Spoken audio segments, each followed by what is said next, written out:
Hey Ghost Heads, it's Adam from Channeling Spirits, and today we're going to be discussing what took place between the 1984 blockbuster Ghostbusters and its 1989 follow-up Ghostbusters II.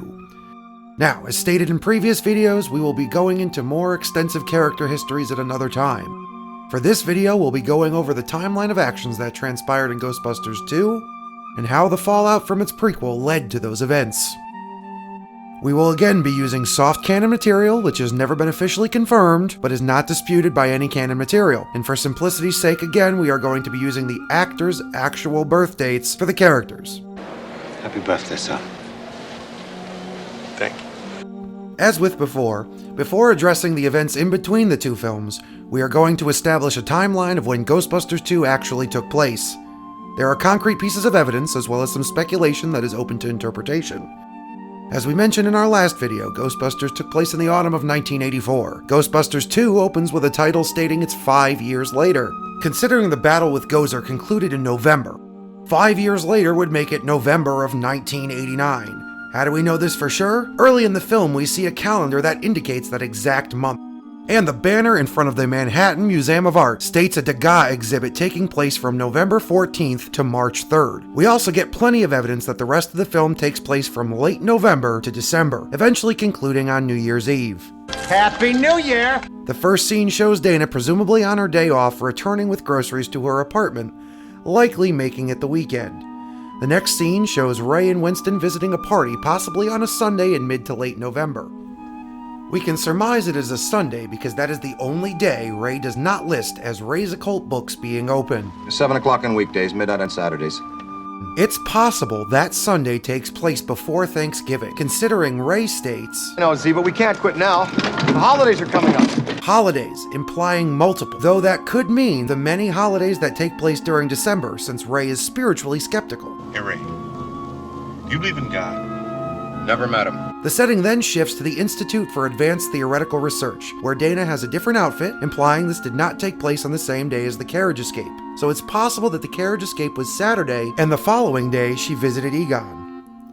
The next series of events we can confirm all happen on Friday, as Ray remarks, I tell you why we're here. We're here because some diaper bag downtown is being a jerk. I'm making us working on Friday night. Am I right, Peter? and at 11:40, Dana tells Janosch, I can't today, I have an appointment. after being asked to brunch. The November 27th, 1988 draft elaborates that she will be missing her lunch to make this appointment. From there, we cut to Egon and Peter visiting Ray's store, and Peter insists. Ray, let's close this place up so you can buy me a calzone.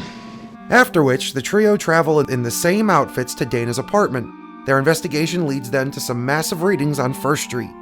That night, they return to the spot, cutting up the road to find Slime! What? It's a river of slime! that attacks Ray, and in his panic, he causes a citywide blackout. Janosch becomes possessed by Vigo the Carpathian after being in storage. He commands Janosch to find a child. A child. Janosch goes to check on Dana under the guise of concern over the blackout. When exactly the trial takes place is unclear. The February 27th, 1989 draft of the script states that the scene takes place the very next day. However, in reality, no trial would occur the day after an arrest unless they were appearing in front of a judge to have their bond set, though this is clearly not the case. It is safe to assume the montage takes place over several weeks throughout the end of November and into December. That is when Ecto-1 is converted into Ecto-1A, new uniforms and technology are introduced, a commercial is filmed, and Janine and Lewis are rehired. Another date that is difficult to definitely state is the toaster scene. Some believe this takes place during the afternoon of December 30th. We know the demonstration took place at 2:30 in the afternoon, and that the next scene has Peter in the same clothes visiting the museum. However, Santa's still out front. This implies that it may have taken place before December 25th, coupled with the fact that Peter is still bringing up Christmas. Oh, baby! Oh, you're my #1 Christmas boutique gift item! We know for certain the remaining dates of the events that transpire. On December 30th, a slime fiend attacks Oscar and Dana in the bathtub. She then goes to Peter's apartment, and again, they are both wearing different outfits than the previous museum visit. When Egon and Ray get word of the attack, they too are not wearing the same clothes as the toaster demonstration. Stantz and Spangler find nothing at Dana's and agree to check out the museum the following morning. Well, it might be a good idea to go to the museum in the morning, get a look at that painting. The morning of December 31st, they investigate the museum, after which Peter informs Dana they found nothing in her apartment, but insists they go on a date. While closing up shop, Janine invites Louis to go babysitting with her at Peter's. Egon and Ray debate about what to have for dinner before being nearly engulfed in flames in the black room. While Peter and Dana go on a date, the rest of the guys explore the river of slime and excitedly explain it's all leading to the museum. After speaking with the mayor, the guys are institutionalized before a series of supernatural events warrant their release. Oscar is kidnapped and the Ghostbusters must use positively charged psychomagnetheric slime to animate the Statue of Liberty and stop Vigo. Now that we have a solid timeline, let's talk about what happened after Ghostbusters.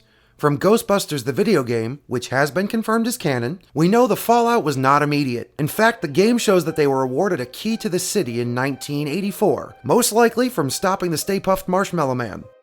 The real Ghostbusters provided a tangent timeline where the 11th episode of the first season retroactively explained what happened after their battle with Gozer. Their flight suits became infested by charged destructor manifestation residue, which eventually animates itself into spectral versions of the Ghostbusters. It also explains how the Sedgwick Slimer becomes a pet of sorts.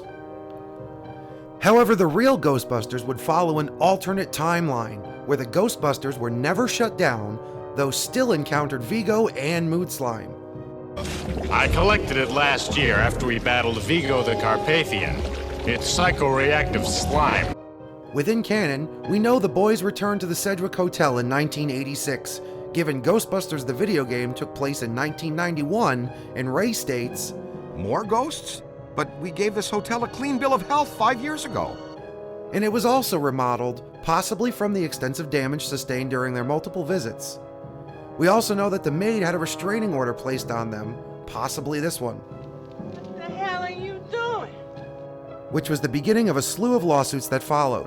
As stated in the film, they were sued by every city, county, and state agency in New York. They get a Judicial estrangement order that strictly forbids them from performing services as paranormal investigators and eliminators. This does not exclude them from attending birthday parties, which is a side job Winston and Ray take up. We also know that Ray opens his bookstore, but what about Winston? In the August 5th, 1988 draft, Winston mentions regretting leaving a safe job with the airlines to come back to ghostbusting. And what happened to Dana and Peter? Presumably, they began to see each other shortly after the conclusion of Ghostbusters. In Ghostbusters II, a novel, Peter mentions nostalgically seeing all the old places that they once visited, implying that they once lived together, or at least he frequently visited her apartment. Peter's personality proved to be too challenging for Dana. From that point, we know Dana eventually married Mr. Right. Or is it Mr. Right? Which several fans speculate was the Stiff from the first film. Given that Oscar was 8 months in Ghostbusters 2, Dana and Mr. Right were together up until at least June 1988, when Dana would have gotten pregnant right before being dumped. He didn't ditch me. We had some problems, and he got a very good job offer from an orchestra in London, and he took it. So he ditched you. All that culminated into the events which would ultimately bring the boys back together in November of 1989. So there you have it, folks, the definitive account of events which happened during Ghostbusters 2 and a somewhat conjectured explanation of what led up to it. If you enjoyed this video, keep checking back for more content. I'm Adam with Channeling Spirits, and thank you for watching.